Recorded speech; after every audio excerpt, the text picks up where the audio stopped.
The footprints stretch across ancient mud, now fossilized in time, a trail left by human feet walking deliberately, not in random patterns but with purpose, one set of prints following another.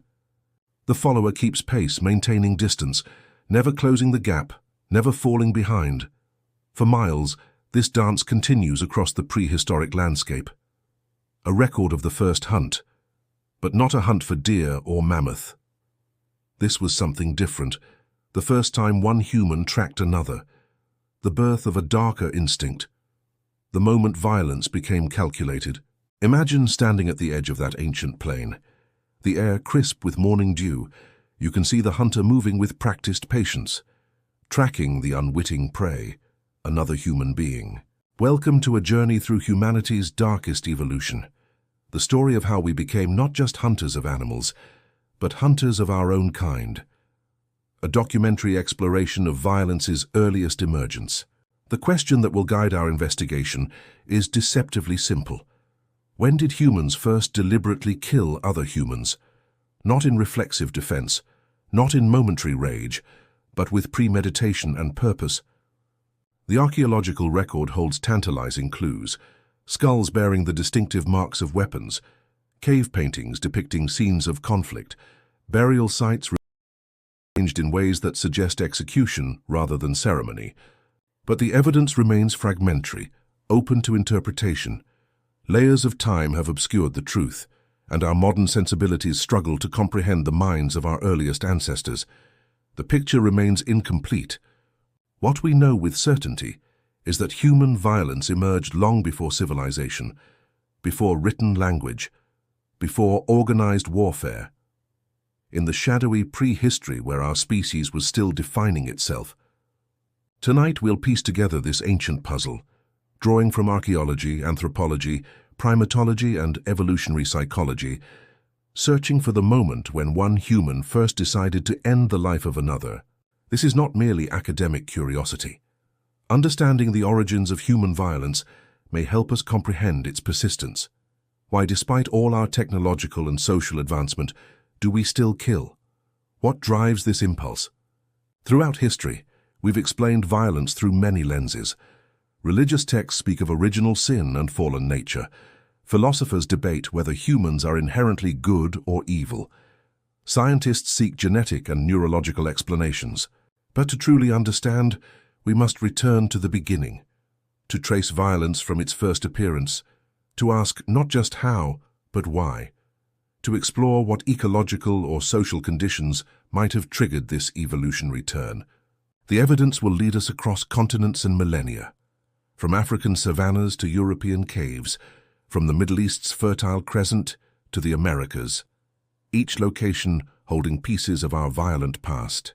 We'll examine skeletal remains bearing the unmistakable marks of weapons, ancient tools designed specifically for killing, cultural artifacts that celebrate or commemorate acts of violence, the archaeological record of our deadly history. Some findings will challenge our assumptions, others will confirm our darkest suspicions. All will illuminate aspects of human nature that we often prefer to ignore, the capacity for calculated violence that sleeps within us all. By journey's end, we'll confront uncomfortable truths about ourselves, about the thin veneer of civilization, about the evolutionary advantages violence once conferred, about how deeply intertwined violence is with our identity as a species. But this isn't just a story of darkness. It's also about how we've continuously struggled against our violent impulses, how cooperation and compassion evolved alongside aggression, how societies developed mechanisms to channel and control these urges.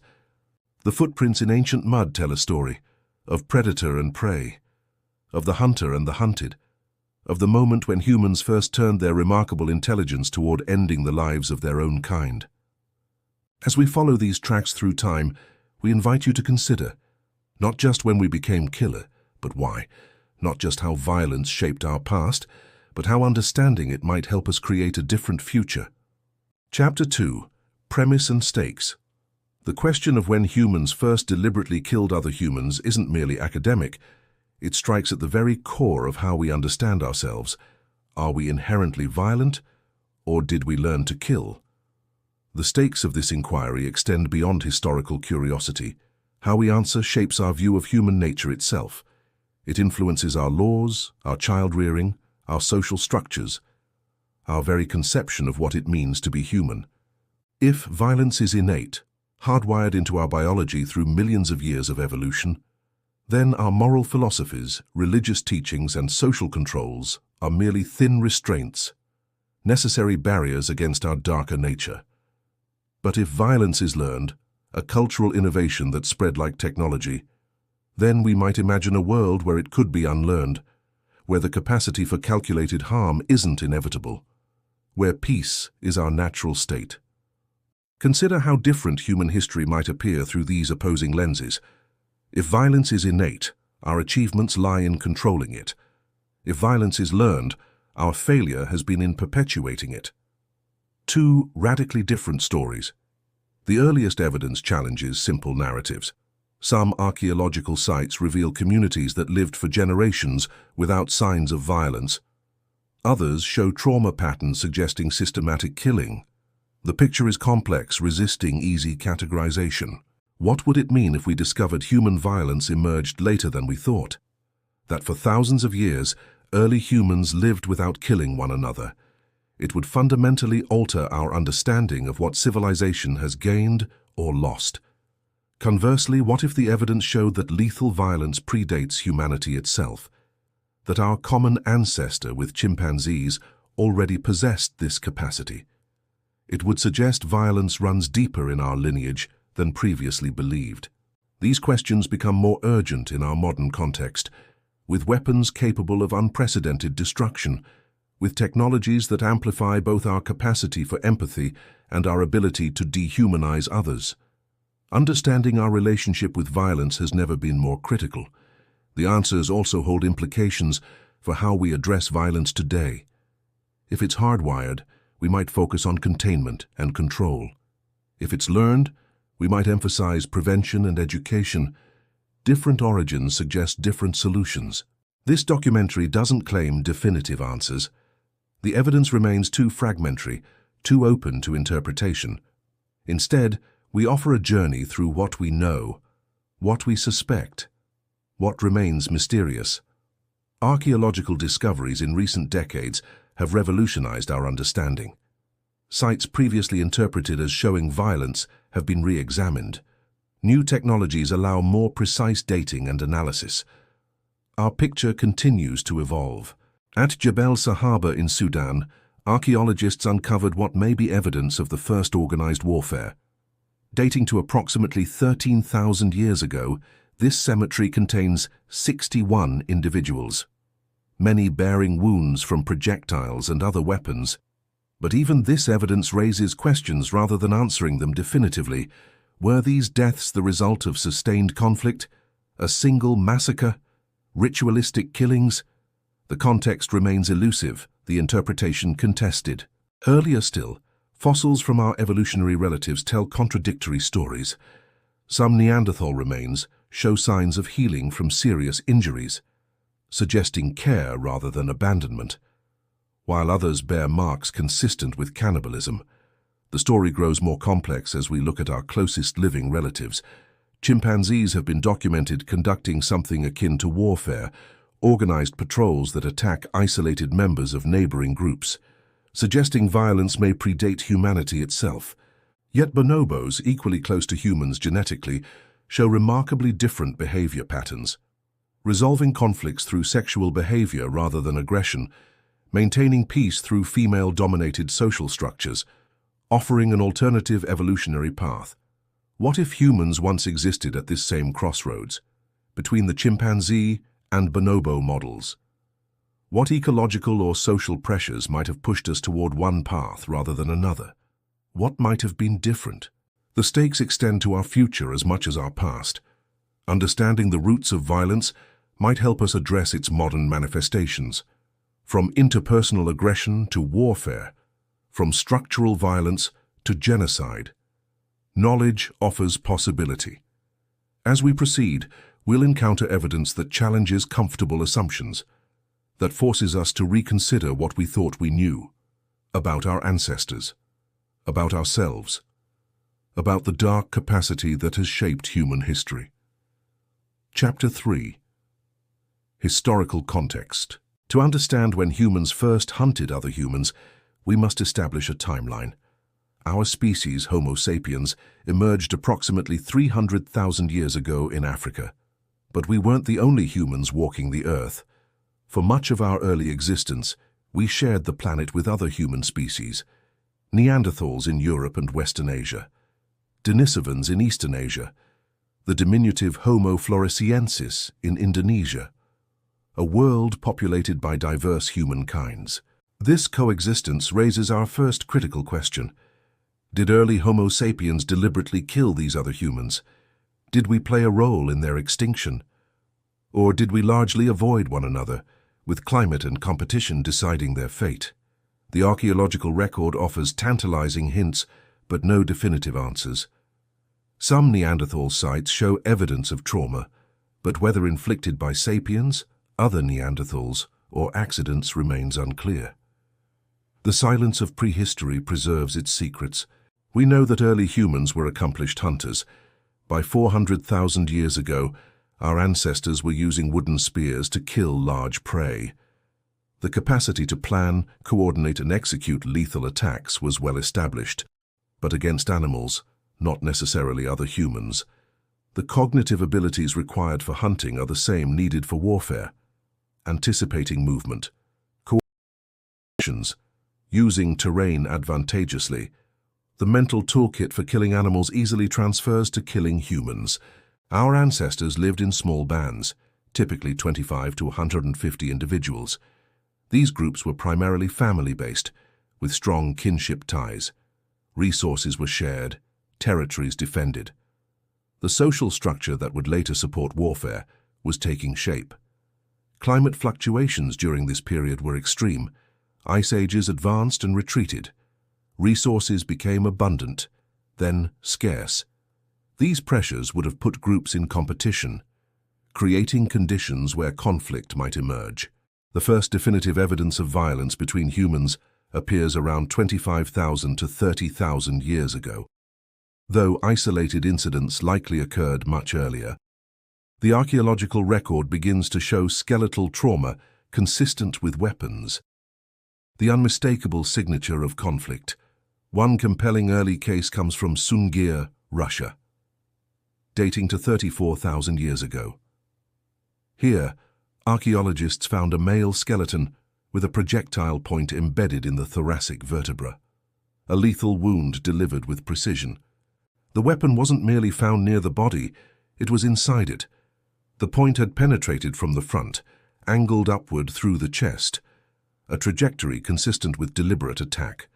The first clear evidence of one human killing another, but a single killing doesn't establish a pattern. Was this an isolated incident, a personal dispute that turned deadly, or evidence of something more systematic? We must look deeper into the archaeological record. As we move forward in time, the evidence becomes more prevalent. At Jebel Sahaba in Sudan, at Nataruk in Kenya, sites dating between 10,000 and 15,000 years ago show multiple individuals with weapon injuries, suggesting organized violence rather than isolated incidents. This timing aligns with a crucial transition in human history, the shift from purely hunter-gatherer lifestyles toward more settled existence, the beginnings of property, of surplus, of things worth fighting over, the seeds of conflict taking root. Before this transition, violence would likely have been sporadic. Mobile hunter-gatherer groups could simply avoid one another when tensions rose. The option to walk away reduced the necessity of violence. Conflict avoidance rather than conflict resolution.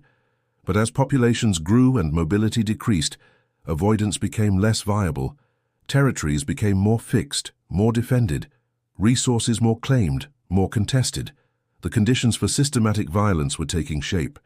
The stage for warfare was being set. This transition period, roughly 15,000 to 10,000 years ago, represents a critical juncture, when violence may have transformed from rare and opportunistic to planned and strategic, when the skills honed hunting animals were deliberately turned against other humans. The evidence suggests this shift wasn't uniform across all human societies. Some groups maintained relatively peaceful relations. Others developed traditions of raiding and warfare. Cultural differences emerged in how violence was expressed, controlled, or celebrated. What drove these differences remains debated. Environmental pressures, population density, cultural innovations, religious beliefs. The answer likely involves all these factors. A complex interplay of biology, ecology, and emerging culture. Chapter 4. First evidence. The first compelling evidence of human-on-human violence comes not from a weapon, not from a battlefield, but from a single skeleton discovered in northern Kenya. Designated as Nataruk Man, dating to approximately 10,000 years ago. His remains tell a grim story. Multiple traumatic injuries, including a fatal obsidian projectile point embedded in his skull. The position and angle suggest he was attacked from behind, unable to defend himself from the fatal blow. More significantly, Nataruk Man wasn't alone. He was found among 26 other individuals, men, women, and children, many bearing similar signs of violent death, evidence not of an isolated killing, but of what appears to be a massacre. The victims' hands were not bound, suggesting this wasn't a formal execution. Yet the patterns of injury indicate organized, intentional killing. Not random violence, but coordinated attack. The earliest evidence of one group systematically targeting another. What makes Nataruk particularly significant is its timing and context. These people were still hunter-gatherers, not settled agriculturalists. They owned little that would constitute wealth or territory. Yet something motivated this deadly assault. Archaeologists have proposed various explanations: competition for fishing rights along the lake, abduction of women, revenge for previous conflicts, the elimination of competitors during resource scarcity. The motives remain speculative, the evidence circumstantial. But Nataruk isn't isolated. At Jebel Sahaba, along the Nile River in Sudan, archaeologists discovered a cemetery containing 61 individuals, dating to roughly 13,000 years ago, with over 40% showing evidence of violent trauma. The wounds at Jebel Sahaba are telling. Multiple injuries on single individuals, both healed and fatal wounds, suggesting repeated violent encounters. The pattern indicates not random aggression, but sustained conflict. Perhaps the world's first evidence of warfare. These sites challenge the notion that warfare emerged only with agriculture and settled life. They suggest that even mobile hunter-gatherers engaged in deadly group conflict, that the capacity for organized violence predates civilization itself, a sobering revelation. Moving further back in time, the evidence becomes more ambiguous. A Neanderthal skeleton from Shanidar Cave in Iraq, dating to approximately 45,000 years ago, bears a wound consistent with a projectile, possibly the earliest evidence of interspecies violence. Was this Neanderthal killed by Homo sapiens? The timing corresponds with our species' expansion into Neanderthal territory, but the evidence is inconclusive. The wound could have resulted from a hunting accident. The truth remains elusive. Even earlier, a skull from the Herto site in Ethiopia, approximately 160,000 years old, shows cut marks suggesting defleshing after death. But whether this represents violence, cannibalism, or mortuary practice is fiercely debated. Context is everything. The further back we look, the more difficult interpretation becomes. A partial skull from Bodo, Ethiopia, dating to roughly 600,000 years ago, shows cut marks from stone tools. But were these marks made by Homo sapiens or by earlier human species? Beyond physical remains, we find evidence in art and material culture. Cave paintings from Spain and France, dating between 10,000 and 15,000 years ago, depict what appear to be confrontations between human figures, visual records of ancient conflicts. Some of these paintings show figures pierced with spears or arrows. Others depict groups of individuals in apparent combat stances. These aren't just documentary evidence. They're the first propaganda, violence rendered as narrative, as cultural memory. The weapons themselves tell part of the story. Early projectile points were designed for hunting. But specialized weapons began to appear. Maces with no practical hunting purpose, daggers optimized for close combat, tools designed specifically for killing humans. At the Mesolithic site of Ovnet in Germany, archaeologists discovered 2 pits containing 38 human skulls, nearly all showing signs of violent death from blunt force trauma. Arranged carefully facing west, violence transformed into ritual. What's striking about Ovnet is the demographic profile, mostly women and children, suggesting targeted elimination of a specific group. Not random violence, but calculated extermination, perhaps the earliest evidence of genocide. A chilling revelation. These scattered pieces of evidence, spanning continents and millennia, tell a consistent story of violence emerging, evolving, becoming more organized, of the skills honed in hunting animals being turned deliberately against other humans, the birth of warfare. But just as we begin to form this narrative, just as the pattern seems clear, we encounter contradictory evidence, sites where humans lived for generations without signs of violence, communities that apparently rejected or avoided deadly conflict. The archaeological site of Çatalhöyük in Turkey, a dense settlement inhabited for nearly 2,000 years, shows remarkably little evidence of interpersonal violence, despite housing thousands of people in close quarters. A counterexample to our emerging story. And then, most puzzling of all, recent excavations at a site in Kenya have uncovered something extraordinary, something that challenges everything we thought we knew about the birth of human violence. A discovery so unexpected, it demands we reconsider our entire narrative. Preliminary dating suggests these remains are significantly older than previously discovered evidence, with unique patterns of trauma unlike anything seen before, and spatial arrangements suggesting not just violence, but something far more disturbing. The implications of this discovery are still being debated, but if the initial analysis proves correct, we may need to push back the emergence of human-on-human predation by tens of thousands of years, rewriting the chronology of human violence. What these remains suggest is not just killing, but hunting. Not just conflict, but predation. Evidence that at some point in our distant past, humans began to view other humans not just as competitors or enemies, but as prey. Sada Chapter 5, Contradictions and Anomalies. The discovery in Kenya we mentioned has unsettled the archaeological community, not merely because of its age, but because of what it suggests about human behavior. A pattern that defies our established narrative. The site, located in the Great Rift Valley, contains the remains of 7 individuals, dating preliminarily to 45,000 years ago. Their bones tell a story unlike any we've encountered before. A story that challenges our understanding of human violence. Unlike victims of warfare or conflict, these individuals show evidence of systematic processing.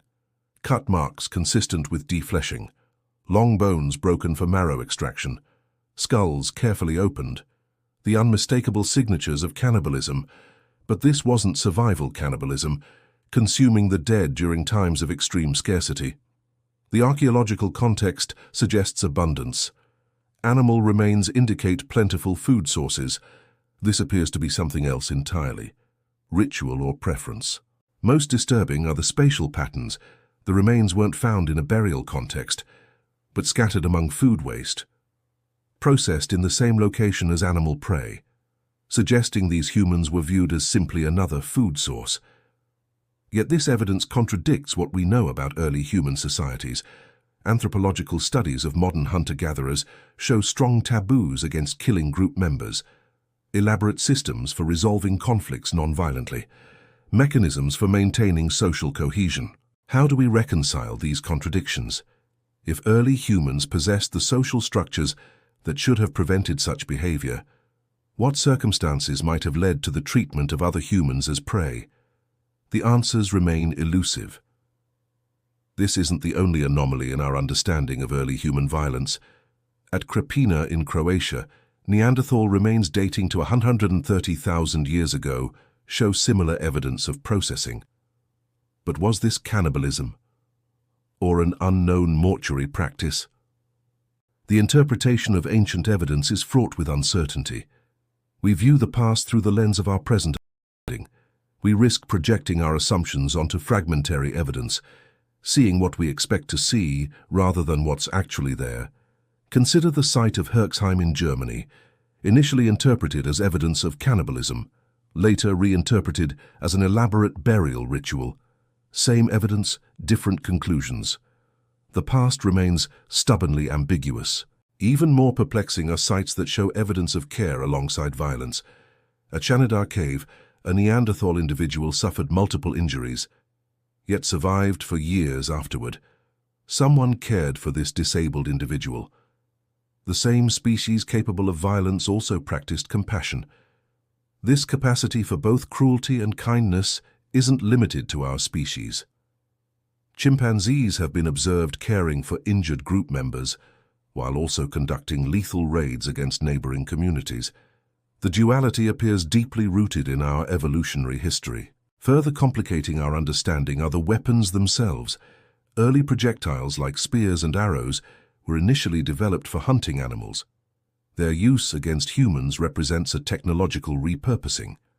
Violence as innovation rather than instinct. The earliest definitive weapons, sharpened sticks and stones, date back 500,000 years. Far older than our species, yet evidence of their use against other humans is much more recent, suggesting a long period where the capacity for lethal violence existed but wasn't fully expressed. What changed? What threshold was crossed? What conditions transformed tools for hunting animals into weapons for killing humans? The archaeological record offers tantalizing hints, but no definitive answers. The turning point remains obscure. Another contradiction emerges when we examine population patterns. During periods of climate stability and resource abundance, evidence of violence actually increases rather than decreases, contradicting the assumption that scarcity drives conflict. This pattern suggests something counterintuitive, that prosperity, not poverty, may have enabled systematic violence, that only when basic survival was assured could humans invest energy in organizing against one another. Violence as a luxury rather than a necessity. The geographic distribution of early violence presents further anomalies. Some regions show consistent evidence of conflict across millennia. Others remain remarkably peaceful despite similar conditions. Cultural differences emerged early and persisted. These regional variations suggest violence isn't inevitable, that human societies made different choices, developed different norms and taboos, created different relationships with aggression and its expression. Violence as cultural practice rather than human nature. Perhaps most puzzling is the evidence from artistic representations. Cave paintings from 15,000 to 30,000 years ago rarely depict human-on-human violence. Despite showing hunting scenes in great detail, the artist chose not to memorialize conflict. This absence is striking. If violence was common, why not represent it? If hunting humans occurred, why not depict it as they did with animals? The silence of early art regarding human conflict represents another contradiction, another piece that doesn't fit. When human conflict finally does appear in art around 10,000 years ago, it coincides with the transition to agriculture and settled life, with the emergence of property and wealth, with the development of social hierarchy, violence tied to new social arrangements. Yet even here the evidence contains contradictions. Some early agricultural communities show no signs of violence. Others show evidence of fortifications and weapons. The transition affected different groups in different ways. No single pattern emerges. These contradictions force us to question our assumptions about human nature, about the inevitability of violence, about the trajectory of our species. The story is more complex than we initially imagined, more nuanced than our simplistic narratives allow. As we continue to uncover evidence, the picture becomes both clearer and more complex. We see patterns emerging, but also exceptions to those patterns. We find answers, but also new questions. The past reveals itself gradually, reluctantly. And looming over all these contradictions is the most profound question, not just when humans began killing other humans, but why some human societies embraced violence while others rejected it. The answer may lie not in our past, but in our future. Chapter 6. Myths and out-of-place evidence. Human mythology across cultures contains recurring themes of violence. Creation myths often begin with conflict. Sacred texts describe wars and conquests. Folklore features heroes who vanquish enemies. These narratives suggest violence has always shaped our self-understanding. The earliest written epic, the Mesopotamian tale of Gilgamesh, dating to approximately 4,000 years ago, describes not only conflicts between heroes and monsters, but battles between city-states, violence as both personal and political. Biblical narratives recount the story of Cain and Abel, the first murder in Abrahamic tradition, a tale of jealousy, sacrifice, and divine punishment. The narrative suggests that violence emerged early in human experience, a foundational transgression. Greek mythology contains the story of Cronus devouring his children. Roman legends tell of Romulus killing his brother Remus. Norse sagas describe bloody feuds between gods. These stories reflect a universal human preoccupation, the origins and meaning of violence. Indigenous myths from the Americas, Africa, Australia, and elsewhere often contain accounts of primordial conflicts between creator beings, between humans and monsters, between rival tribes. Violence woven into the fabric of creation itself. What's striking is how these myths attempt to explain the existence of violence, to provide origin stories for humanity's capacity for harm, to establish boundaries and taboos, to make meaning from the reality of aggression, violence as requiring explanation. These narratives suggest something profound, that even our earliest storytellers recognized violence as problematic, as requiring justification or contextualization, as something that needed to be understood rather than simply accepted. Violence as moral puzzle. But myths aren't merely stories. They preserve cultural memories, sometimes across millennia. They may contain kernels of historical truth, transformed through generations of oral transmission. They represent data, albeit data requiring careful interpretation. Consider the widespread myths of wild men or forest people, found across cultures from Europe to Asia to the Americas. Stories of human-like beings who hunt travelers, who capture and consume unwary humans, who represent an inversion of the hunter-prey relationship. These narratives might preserve memories of encounters with other human species, with Neanderthals or Denisovans, or with human groups practicing different lifestyles, or they might represent externalized fears, the projection of human capacity for violence onto others. Similarly, myths of giants who feast on human flesh, common across widely separated cultures, may preserve memories of encounters with megafauna, or with particularly imposing human groups, or may symbolize fears of being treated as prey, anxieties made narrative. Archaeological evidence occasionally aligns with these myths in startling ways. The discovery of Homo floresiensis, the hobbit species, on an Indonesian island, corresponds with local folklore about small human-like forest dwellers, myth-preserving encounters lost to history. More controversial are archaeological anomalies that don't fit our established timelines. Cut marks on animal bones dating to 3.4 million years ago at Diki, far predating the emergence of Homo sapiens, suggesting tool use and possibly hunting by earlier hominins. If earlier species were capable of coordinated hunting, might they also have hunted each other? Might interspecies violence extend deeper into our evolutionary past than previously thought? The evidence remains too limited for firm conclusions, but the questions persist. At Cima de los Huesos in Spain, a 430,000-year-old skull shows evidence of lethal trauma, predating Homo sapiens by hundreds of thousands of years, suggesting that violence between humans may have begun with our evolutionary precursors, an ancient inheritance. These findings challenge our narrative of violence as a recent development.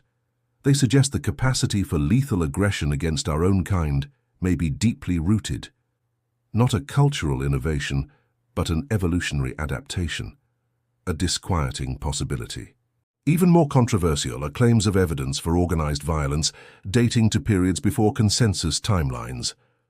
Disputed interpretations of rock art in Australia suggesting conflict scenarios. Contested evidence of traumatic injuries on fragmentary remains. The boundaries of knowledge remain fluid.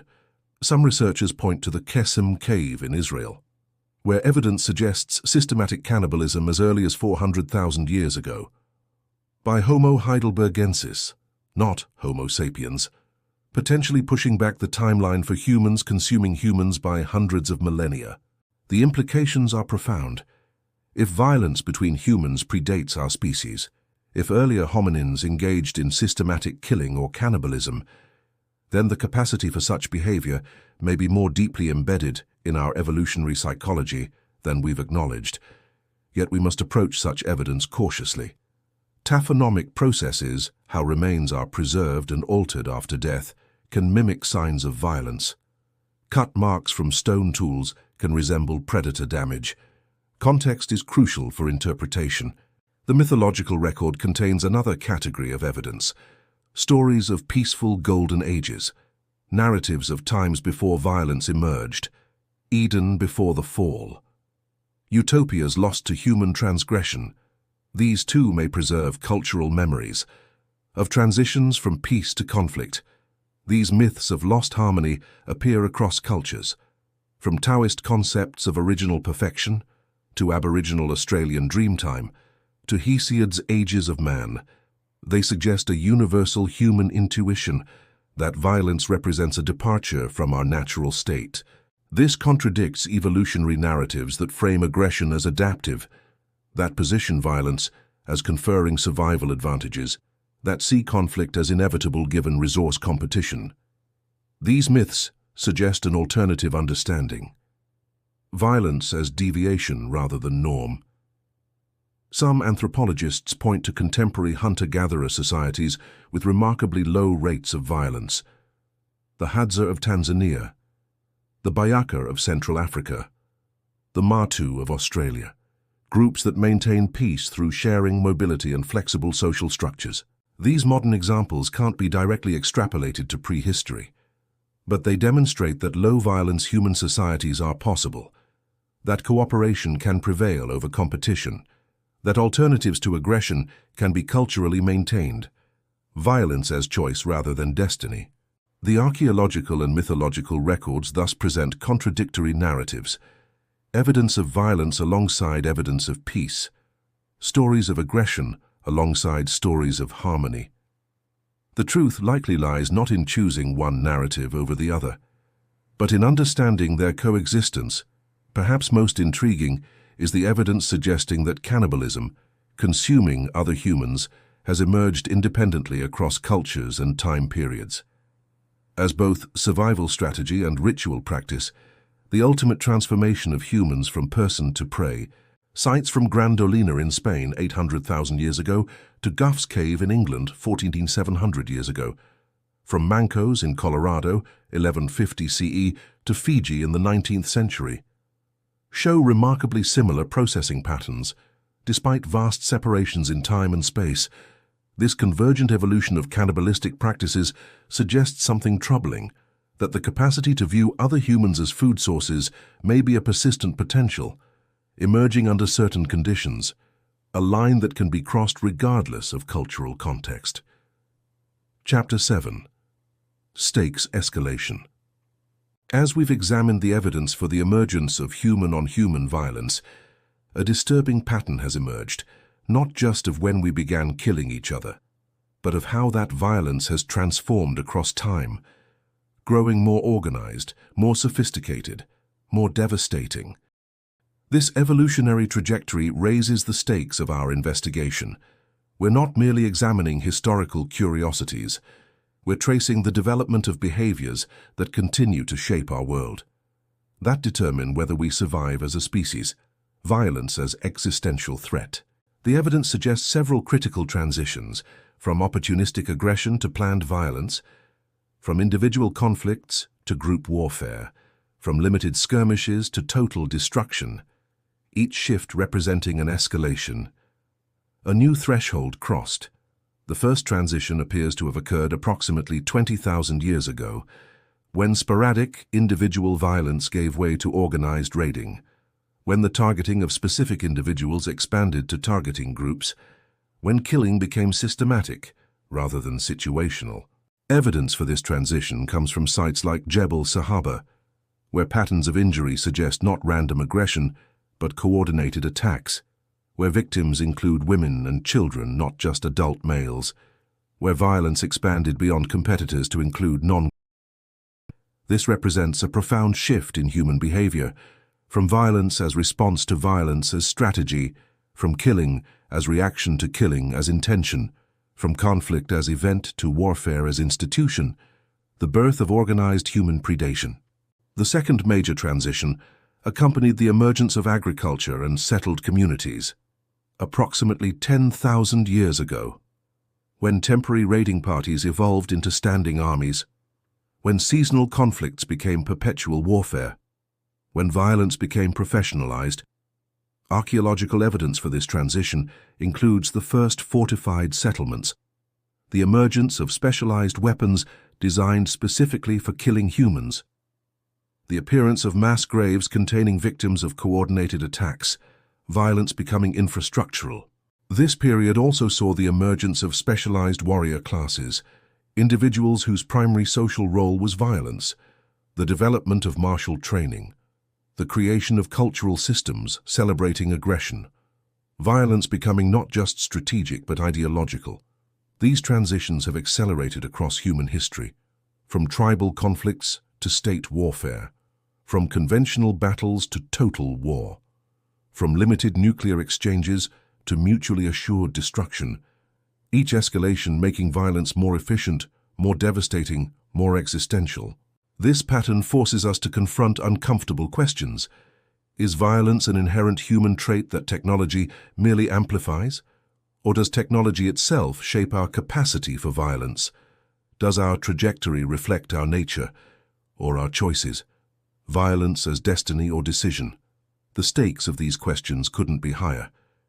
If violence is innate and technology merely enables its expression, then our future may be predetermined, our increasing technological power inevitably leading to our destruction, violence as evolutionary dead end. But if violence represents choices made and paths taken, if our history contains alternatives not pursued, then our future remains open. We might redirect our trajectory. We might choose differently. Violence as contingent rather than inevitable. Recent research has identified what may be the most significant piece of evidence yet. A site in the East African Rift Valley, where archaeologists have uncovered what appears to be a systematic hunting camp, dating to approximately 80,000 years ago. And what makes this discovery extraordinary isn't the date, though it's significantly earlier than previously documented evidence. It's the nature of the remains, the spatial arrangement, the processing patterns, all suggesting humans hunting not animals, but other humans.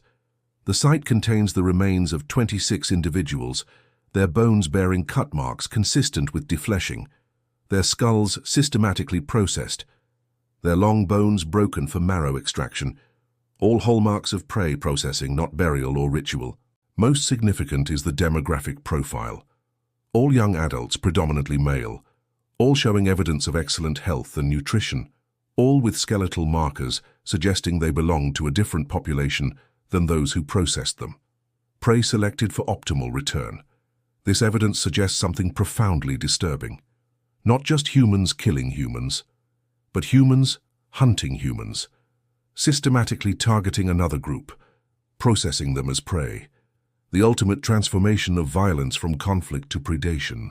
The implications challenge our understanding of human nature, of the boundaries between us and them, of the categorical distinction between human and animal, of the limits of what our species is capable of. Violence as transformation rather than mere aggression. More troubling still are the technological innovations found at the site. Specialized tools designed specifically for human processing.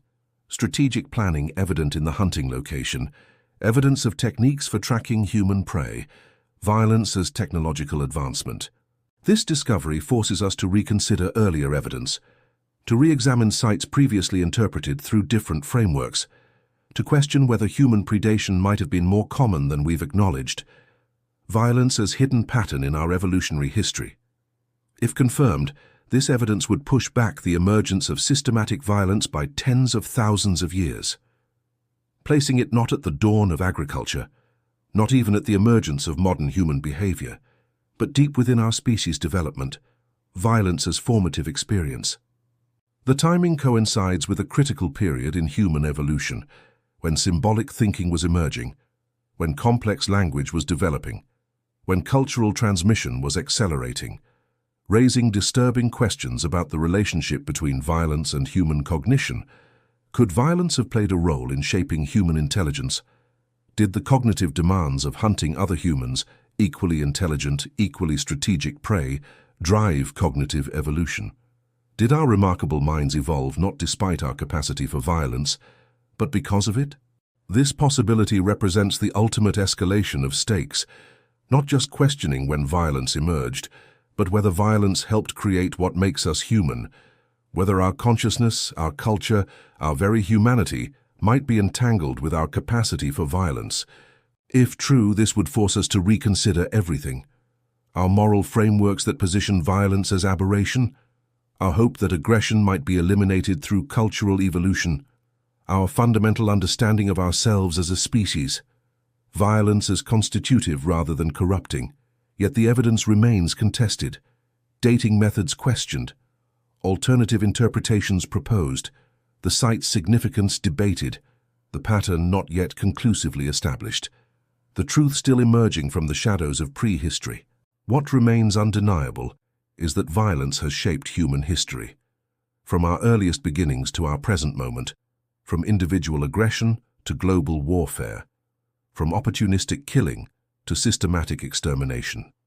Violence as constant companion to human development, but equally undeniable is our capacity to recognize violence as problematic, to create systems limiting its expression, to develop cultural alternatives to aggression, to imagine worlds where predation gives way to cooperation, violence as challenge rather than destiny. The final piece of evidence we've recently uncovered may provide the key to understanding this duality, a site that contains something never before documented, something that changes everything we thought we knew about the emergence of human violence. A discovery so significant it rewrites our story. Analysis is still preliminary, but what researchers have found appears to be evidence of human predation, followed by something else entirely, something unexpected, something that suggests violence may not be our only inheritance, something that offers a glimpse of an alternative path. Chapter 8. Competing Theories. As we approach the heart of our investigation, three competing theories have emerged, each attempting to explain when and why humans first began to hunt other humans, each supported by evidence, each challenging our understanding of human nature in different ways. The first theory, what we might call the recent innovation theory, positions systematic violence as a relatively recent development, emerging approximately 10,000 to 15,000 years ago, coinciding with the agricultural revolution. Violence as cultural adaptation rather than biological inheritance. Proponents point to the relative scarcity of evidence for systematic violence before this period, to the cooperative nature of hunter-gatherer societies, to the practical limitations of sustaining conflicts while maintaining mobility, violence as impossible without surplus resources. According to this theory, the transition to settled agricultural life created the conditions for systematic violence, property that could be seized, surpluses that could be stolen, fixed locations that could be defended or attacked, violence as consequence of civilization. Archaeological evidence supporting this view includes the proliferation of fortifications around 10,000 years ago, the emergence of specialized weapons designed specifically for human targets, the appearance of warrior burials with status objects, violence becoming institutionalized. Anthropological evidence includes studies of contemporary hunter-gatherer societies, groups like the Hadza, Kung, and Bayaka, who maintain remarkably egalitarian, low-violence social systems. Violence as anomaly rather than norm in these contexts, This theory positions violence not as human nature, but as cultural innovation, a path taken rather than a destiny fulfilled, a choice that could have been different, violence as contingent rather than inevitable. The second theory, the deep roots theory, argues that systematic violence extends much further into our past, predating not just agriculture, but possibly our species itself. Violence as evolutionary adaptation with our closest relatives. Proponents point to evidence of organized aggression in chimpanzees, our closest living relatives with whom we share a common ancestor, who conduct boundary patrols and coordinated attacks on neighboring groups. Violence as inherited behavioral potential. Archaeological evidence includes sites like the one recently discovered in the Rift Valley, with patterns suggesting systematic human predation dating to 80,000 years ago. Far earlier than the agricultural transition, violence as ancient practice rather than recent innovation, anatomical evidence includes our physical adaptations for throwing projectiles with deadly accuracy, a capacity that evolved approximately 2 million years ago, initially for hunting animals but equally applicable to targeting other humans. Violence as embodied potential. Genetic evidence includes the worldwide distribution of warrior genes, alleles associated with aggression and violence, suggesting selective pressures favored these traits. Violence as written into our DNA. This theory positions violence not as cultural accident, but as evolutionary strategy, not as aberration, but as adaptation, not as choice, but as inheritance. Violence as fundamental aspect of being human. The third theory, the contextual emergence theory, offers a middle path, suggesting that the capacity for violence is ancient, but its systematic expression depends on specific ecological and social conditions. Violence as potential requiring particular triggers. Proponents point to the uneven distribution of violence across human societies, both historically and cross-culturally. Some groups maintaining peace for generations, while others engage in persistent conflict. Violence as possibility rather than inevitability. Archaeological evidence includes the correlation between resource pressure and conflict, the emergence of violence during periods of climate change, the association between population density and warfare, violence as response to specific conditions. Neurological evidence includes our capacity for both extreme aggression and profound empathy, our ability to switch between cooperative and competitive modes, our sensitivity to social cues that either inhibit or facilitate violence. Violence as one behavioral program among many. Cultural evidence includes the universal development of systems to restrain violence. Laws, taboos, religious prohibitions, moral codes. Suggesting that violence requires active containment, violence as recognized threat to social cohesion. This theory positions violence neither as recent accident nor ancient destiny, but as persistent possibility whose expression depends on context, a capacity that can be activated or suppressed. Violence as question rather than answer. Each theory carries profound implications for how we understand ourselves, for the possibilities of our future, for how we address violence in our present. The stakes extend beyond academic debate to the very nature of human potential. If violence is recent, it might be more easily unlearned. If ancient, more difficult to transcend. If contextual, potentially managed through environmental and social engineering. Our origin story shapes our sense of possible destinations. The evidence remains ambiguous enough to support aspects of all three theories, the archaeological record incomplete, the genetic evidence complex, the anthropological data limited. We are left with probabilities rather than certainties, with theories rather than conclusions. Yet one piece of evidence has recently emerged that may tip the balance. A discovery that challenges aspects of all three theories. That suggests a more complex narrative than any has proposed. That offers a new perspective on the birth of human violence. Chapter 9. New Science and Paradoxes. Recent advances in archaeological techniques have revolutionized our ability to interpret ancient evidence. Micro-CT scanning reveals damage patterns invisible to the naked eye. Ancient DNA analysis identifies biological relationships between victims and perpetrators. Isotope analysis tracks movement patterns of both. Science peeling back layers of prehistory. These technologies have been applied to remains from a recently discovered site in southwestern France, La Grotte des Ossements, the Cave of Bones, dating to approximately 30,000 years ago. Revealing patterns that challenge our existing narratives, the cave contains the remains of 37 individuals, all showing evidence of violent death. But the patterns are unlike anything previously documented, creating a paradox that defies simple explanation, science revealing complexity rather than clarity. What makes this site extraordinary is the evidence of both predation and protection. Some individuals were clearly processed as prey. Others show evidence of having been defended, the same site containing both hunting and protection. Violence and care coexisting. DNA analysis reveals something even more striking. The victims and perpetrators belong to the same genetic population, were likely part of the same extended group. This wasn't conflict between separate tribes, but violence within a community, complicating our tribal narrative. Isotope analysis adds another layer of complexity. Both victims and perpetrators grew up in the same region, ate the same diet, lived similar lifestyles. This wasn't resource competition between different groups, but selection within a single population, violence as internal process. Most paradoxical are the burial patterns.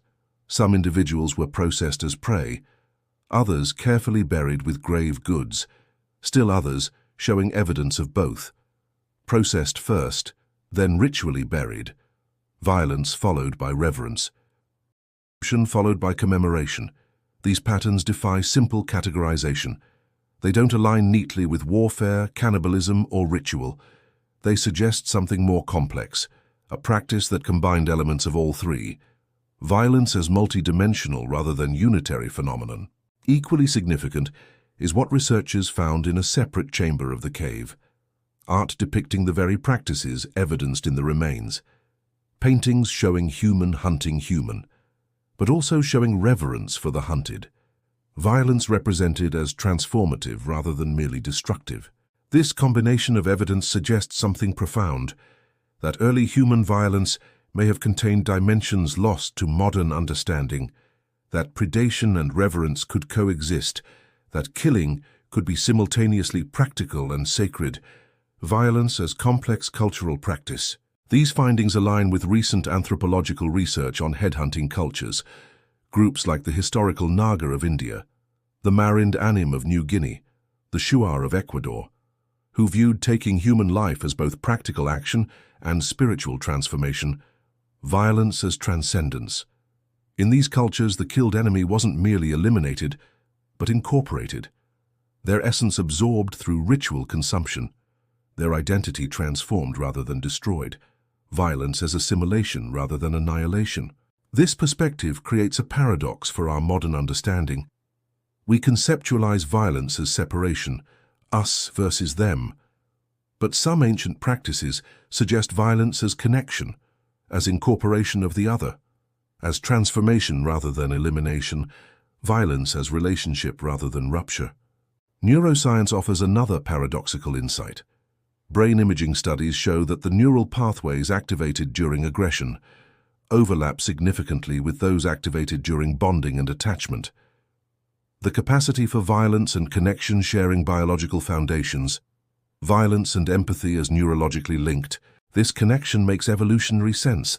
The same sensitivity to others required for cooperation enables recognition of vulnerability required for effective aggression. The same social intelligence that builds communities also identifies optimal targets, violence and sociality as co-evolved capacities. Studies of contemporary soldiers reveal this paradox in action. The same individuals capable of lethal violence against enemies often demonstrate extraordinary sacrifice for comrades, extreme aggression and extreme altruism coexisting. Violence and protection as two sides of the same coin. Primatologist Frans de Waal describes this as Janus-faced empathy. The capacity to understand others' mental states can be deployed either for connection or for exploitation, for helping or for harming. Violence as negative expression of fundamentally social capacity. This perspective helps explain another paradox in the archaeological record: the simultaneous emergence of more sophisticated weapons and more elaborate funerary practices, of more organized warfare and more complex social cooperation, violence and care evolving in parallel.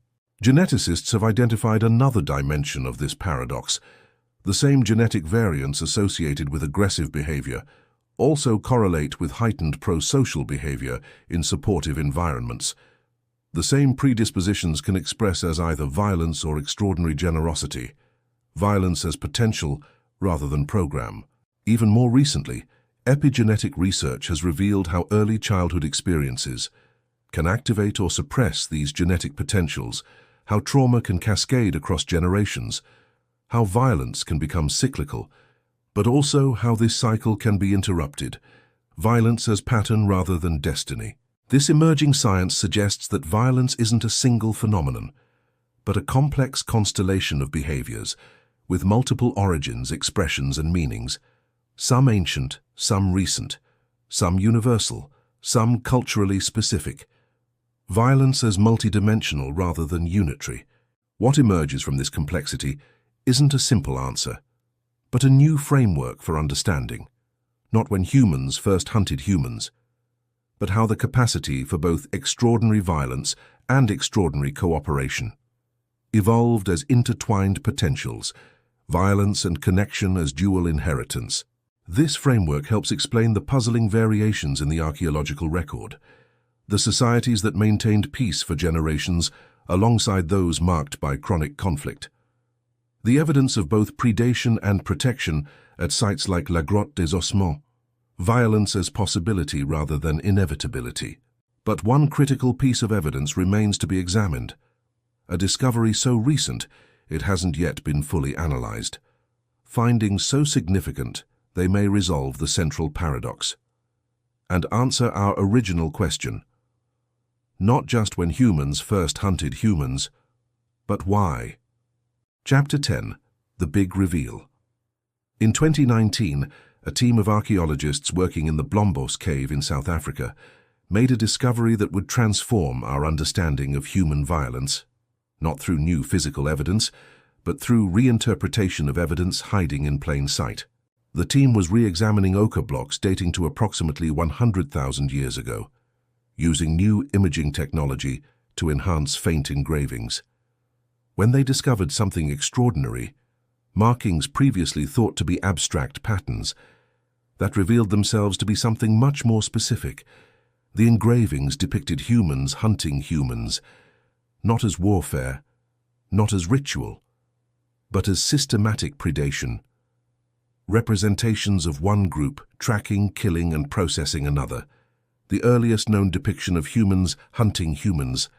What makes this evidence so significant isn't just its age, but its deliberate creation. This wasn't accidental or ambiguous, but purposeful documentation. Violence not merely practiced, but commemorated. Hunting humans as noteworthy activity. More remarkable still, the engravings appear alongside other symbols indicating seasonal patterns, suggesting that human hunting was a scheduled, recurring activity. Not opportunistic, but planned. Not reactive, but proactive. Violence as regulated rather than chaotic.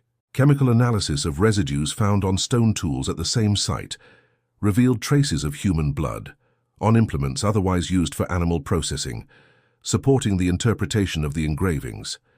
Humans methodically processed using the same techniques as animal prey, yet the same cave contains evidence of elaborate symbolic thinking, of artistic expression, of jewelry production, of cultural complexity typically associated with sophisticated social cooperation, violence and culture developing not in opposition, but in tandem.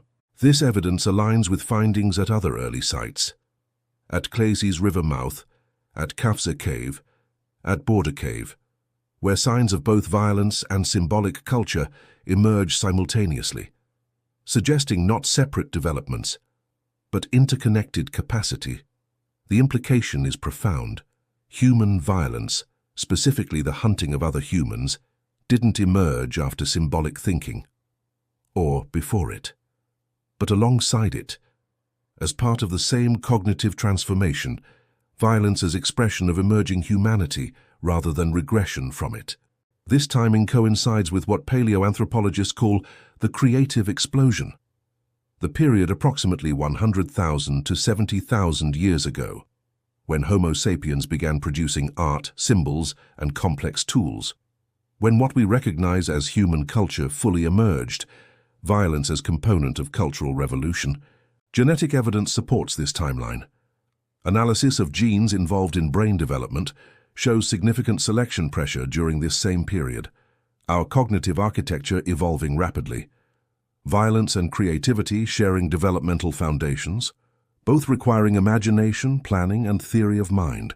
This evidence suggests something counterintuitive but profound, that the same cognitive leap that enabled art, language, and technology also enabled systematic violence, that the ability to hunt other humans was not separate from, but integral to our emerging humanity. The capacity to imagine others as conscious beings like ourselves, theory of mind, allowed unprecedented cooperation, but also unprecedented exploitation. The ability to understand another's perspective makes possible both empathy and calculated predation, violence and connection as cognitive siblings. Archaeological evidence from sites across Africa, Europe, and Asia, dating from 100,000 to 30,000 years ago, shows the simultaneous emergence of more sophisticated tools, more complex social organization, more elaborate symbolic expression, and more systematic violence, humanity's light and shadow evolving together. What this means is that violence, specifically the capacity to treat other humans as prey, isn't a vestige of our animal past, but an expression of our uniquely human cognition. Not what makes us like other animals, but part of what makes us different. This doesn't mean violence is inevitable or unchangeable. The same archaeological record shows enormous variation. Some human groups developing cultural systems that minimized violence, others that celebrated and institutionalized it. Violence as cultural choice rather than biological destiny. What the evidence does suggest is that the potential for violence, for treating others as objects rather than subjects, for transforming people into prey, is intrinsic to the same cognitive architecture that enables our greatest achievements. Violence as shadow of human exceptionalism. This perspective helps explain why violence has proven so persistent, despite our moral advancement, despite our cultural evolution, despite our intellectual understanding of its consequences. It emerges from the same cognitive foundation as our capacity for empathy and cooperation. The engravings at Blombos Cave reveal something else. The humans depicted hunting other humans are rendered differently from those being hunted, not physically, but symbolically. The hunters marked with signs that suggest group identity, violence as expression of emerging tribalism. This aligns with findings at other sites, at Jebel Sahaba, at Nataruk, where violence appears directed at those identified as other. Not random individuals, but specific groups. Violence as boundary maintenance, as definition of self through opposition to other. These patterns suggest that systematic violence emerged alongside symbolic identity, that the capacity to imagine us created the capacity to imagine them. That group cohesion and intergroup conflict developed in tandem. Violence as dark side of belonging. But the evidence contains another crucial dimension. At many sites, including Blombos Cave, the artifacts associated with violence also show evidence of ritual, of symbolic meaning beyond practical function, of spiritual or cosmological significance. Violence as transcendent rather than merely pragmatic. This dimension appears consistently across time and space, from Paleolithic cave art to historical headhunting cultures. Violence wrapped in ritual, killing imbued with meaning beyond elimination, predation transformed into transformation. Violence as sacred rather than profane. What emerges from this convergence of evidence is not a simple answer to when humans first hunted humans, but a complex picture of why. not merely for resources or territory, but for identity, for meaning, for transcendence. Violence as multidimensional human phenomenon. The revelation isn't that we began hunting each other at a specific point in time, but that the capacity to do so is intertwined with what makes us human, with our extraordinary cognition, with our symbolic thinking, with our search for meaning. Violence not as regression but as expression. This understanding doesn't justify violence or render it inevitable, but it does suggest that addressing it requires more than moral condemnation, more than legal prohibition, more than rational argument. It requires engaging with the same cognitive capacities from which it emerges. If violence and creativity share cognitive foundations, if predation and cooperation evolved in tandem, then perhaps the path beyond violence lies not in suppressing these capacities, but in redirecting them, violence transcended rather than eliminated. The evidence from Blombos Cave and other sites reveals not just when humans began hunting humans, but how deeply intertwined violence is with our humanity, not as aberration but as expression, not as descent into animality, but as manifestation of our unique cognitive architecture. This is the revelation at the heart of our investigation, not a simple timeline, but a profound insight into human nature, into the complex relationship between our capacity for creation and destruction, into the shadow that accompanies our light, violence as aspect of humanity rather than its negation. We began this journey seeking the moment when humans first hunted humans, the birth of violence. What we've found isn't a simple answer, but a profound reframing of the question itself. Violence isn't separate from our humanity, but integral to it, emerging alongside our greatest capacities, our symbolic thinking, our social cooperation, our search for meaning. Violence as shadow rather than opposite of human potential. This understanding doesn't condemn us to perpetual violence, but it does suggest that transcending violence requires more than denying it, more than containing it, more than shaming it. It requires acknowledging its roots in the same soil that nurtures our creativity and connection. Perhaps the path beyond violence lies not in suppressing these capacities, but in redirecting them, in channeling the impulse for transcendence, the search for meaning, the definition of identity, into expressions that unite rather than divide, that elevate rather than eliminate. The footprints we followed at the beginning of our journey, of hunter tracking prey across ancient mud, might always be possible, but they need not be inevitable. The choice of path remains ours, violence as question rather than answer. As we face unprecedented challenges in the coming decades, climate change, resource depletion, technological disruption, the question of violence will only grow more urgent, our capacity to cooperate or conflict more consequential, our choices more determinative. The archaeological record offers both warning and hope, evidence of extraordinary violence, but also of remarkable cooperation, of societies that channeled aggression and those that minimized it, of paths taken and not taken, violence as possibility rather than destiny. If you found this exploration of human nature illuminating, subscribe to our channel for more journeys through the shadowed corridors of our past and the uncertain landscapes of our future, where together we might discover not just who we've been, but who we might become.